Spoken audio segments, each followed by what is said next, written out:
समान हक मिले सबको, सबको मिले अवसर समान। समान हक मिले सबको, सबको मिले अवसर समान। मैं हर नागरिक की मुस्कान हूँ, देश का सर्वोच्च विधान हूँ, मैं भारत का संविधान हूँ। यदि फुर्सत मिले तो पढ़ना मुझे, यदि फुर्सत मिले तो पढ़ना मुझे, मैं तुम्हारी बेमिसाल उलझनों का मुकम्मल समाधान हूँ। मैं भारत का संविधान हूँ, मैं भारत का संविधान हूँ। सुप्रभात आदरणीय प्राचार्य महोदय, उप प्राचार्य महोदय, श्रेष्ठ अध्यापक महोदय, शिक्षकगण, सीनियर्स एवं मेरे प्रिय सहपाठियों। आज मैं कैडेट नवनीत आप सभी के समक्ष भारतीय संविधान दिवस पर अपना विचार व्यक्त करने जा रहा हूँ।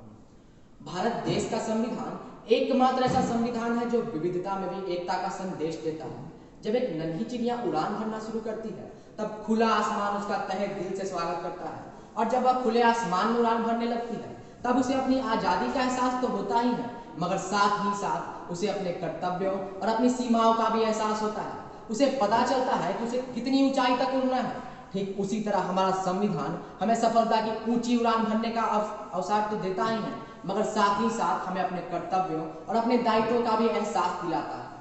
एकता और राष्ट्रवाद को बढ़ावा देने वाला भारत देश का संविधान जहां एक तरफ कठोर है तो वहीं दूसरी तरफ बहुत लचीला भी है। कठोरता और लचीलेपन का जो समन्वय है वह आपको भारत देश में ही देखने को मिलेगा। विश्व के सबसे बड़े लोकतंत्र के संविधान को बनाने में लगभग 389 लोगों ने डॉक्टर राजेंद्र प्रसाद की अध्यक्षता में 2 वर्ष 11 महीने और 18 दिनों तक अपना सहयोग दिया, और तब जाके आज ही के दिन 26 नवंबर 1949 को यह बनकर तैयार हुआ।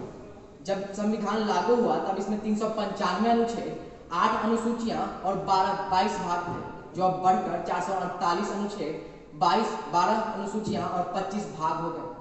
जब यह बनकर तैयार हुआ तब प्रारूप समिति के अध्यक्ष डॉक्टर बाबा साहेब अम्बेडकर ने कहा था कि संविधान चाहे कितना भी अच्छा क्यों ना हो, वह अंततः गलत ही साबित होगा अगर उसे इस्तेमाल में लाने वाले लोग गलत हो, और संविधान चाहे कितना ही बुरा क्यों ना हो, वह अंततः अच्छा ही साबित होगा अगर उसे इस्तेमाल में लाने वाले लोग अच्छे हैं।